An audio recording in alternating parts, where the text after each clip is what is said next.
Today we're driving the new Maruti Celerio AMT on autojunction.in. The key talking point about this car is here. This is the automated manual transmission. As you can see, I've put it in D and I'm cruising along comfortably in what the digital indicator tells me is 4th gear.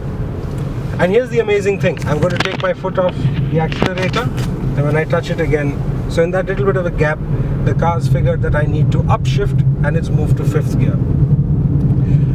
While Maruti calls this an automated manual transmission, for a layman you can consider it to be a conventional automatic.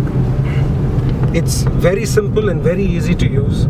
To drive with this transmission is it's second nature. It doesn't take any time to get used to.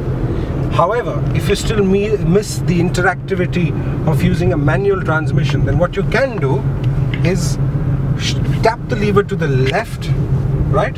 And now you can tap it forward to downshift.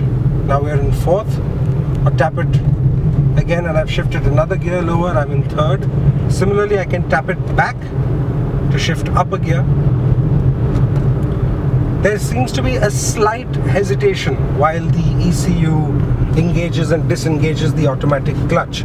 Now this is what's key to this car. The clutch is what is automatic. There are only 2 pedals down there. One's for the accelerator and the other is for the brake. How does this car feel like to drive? Otherwise, it drives just like any other everyday, easy to use, cheerful hatchback should. And that's a good thing. In fact, I would go so far as to say that this is actually an excellent car if you're looking to drive primarily within the city. I like the interiors. I know that they're nothing fancy, but they're very basic, they're functional. Maruti should be commended for having created a simple and robust looking interior. I think this is a car which, on initial impressions at least, appears better built than some of the others that we've seen from Maruti. The plastics is still hard, but it all seems better screwed together, perhaps even better put together than what the first generation Swift felt like. It's that improved. Maruti realizes that this is an area where they faced a lot of criticism, and so they've put in a lot of time and effort into making the Celerio more refined.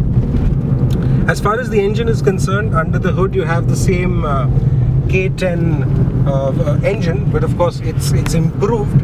In Maruti speak, they call it the K Next.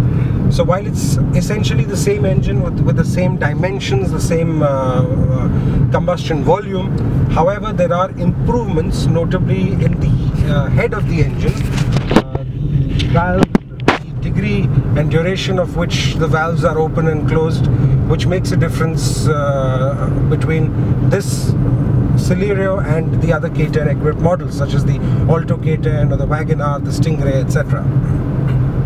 Now, what else can I tell you about this car? It's spacious. The front seats and the rear seats are comfortable. There's enough legroom at the back. Of course, fitting 3 people abreast is a challenge, but that's the case with any hatchback today.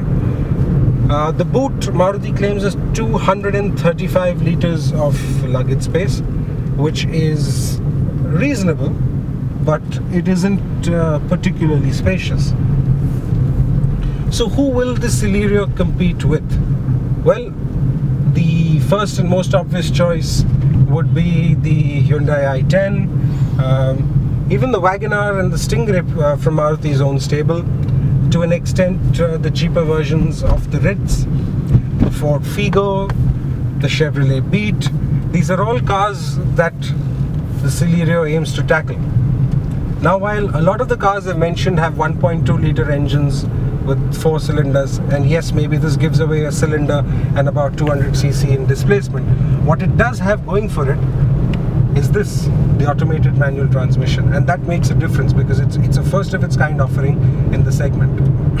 The version we are driving is the VXI AMT, so we get power steering, we get all 4 power windows, we get central locking but on the key without a remote.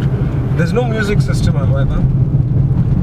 There are 2 more variants above this. There's the ZXi and the ZXi option. However, note that those two are available only with a manual transmission and not with an automated manual like we have here. The automated manual comes in two variants, which is the LXi and the VXi. The LXi, which is one trim level below this, has AC and power steering but not much else. So there's no central locking, no rear parcel shelf, and no power windows. So that in a nutshell is what the automated manual transmission version of the new Maruti Celerio is all about. Prices: this version is 5 and a bit lakhs on the road in Kolkata. Again, makes you think that that's a decent amount of money. You could perhaps arguably get a new Grand i10 for the same kind of money, a lower spec version.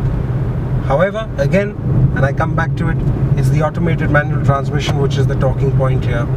And this is a first of its kind offering from Maruti. Maruti really has grabbed the pulse of the market. The demand for the Celerio AMT already stretches to 2 months. Now, that's saying something. Would I buy one? I would seriously consider it for what it is. Essentially is a reasonably spacious, comfortable car with good air conditioning. It's a hot day today and sun's bright, but we're very comfortable inside the cabin. It doesn't have a few bells and whistles, but there's always stuff that you can accessorize from Maruti's own catalog or otherwise. But at the sum of it all, the Celerio truly is, in a sense, the future of what the small car will be.